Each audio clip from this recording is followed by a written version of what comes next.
இன்றைக்கி வீட்டுக்கு வரும்போதே மாவு வாங்கிட்டு வந்துட்டேன். வீட்டுக்கு வந்ததுக்கப்புறம் சரி மாவு வாங்க போய்க்கலாம் அப்படின்னு பார்த்தா, அப்புறம் போக எரிச்சலாக இருக்குமா, அதனால் போகிறது கிடையாது. வீட்டில் உள்ளதை வச்சு அட்ஜஸ்ட் பண்ணிக்கலாம் அப்படின்னு தோணும்.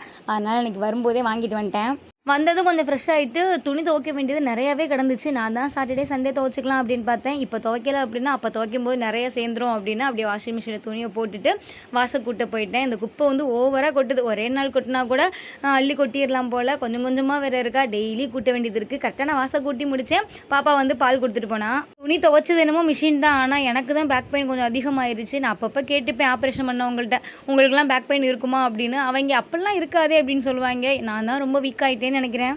தோசை ஊற்றும் போதெல்லாம் பையனை பார்த்துட்டே தோசை ஊற்றுனேன். தூங்கிடுவானோ அப்படின்னு நினச்ச மாதிரியே கரெக்டாக தூங்கிட்டான். ஆளை எழுப்பி தோசை ஊற்றி கொடுத்துட்டு சரி உன் அப்பா வர தொட்டிக்கு முழிச்சுக்கிட்டு இருக்கட்டும் அப்படின்னு வெளில கொஞ்ச நேரம் விளாண்டுட்டு இருந்தோம். கரெக்டாக அந்த டைமில் அவங்களும் வந்துட்டாங்க. வரும்போதே கவரோடு தான் வந்தாங்க. சரி நமக்கு தான் ஸ்பெஷலாக ஏதோ வாங்கிட்டு வர்றாங்க அப்படின்னு பார்த்தேன். ஆனால் கடையில் வேலை பார்க்குறவங்க ஒரு அண்ணன் வந்து கொடுத்துருப்பாங்க போல் பலாப்பழம்.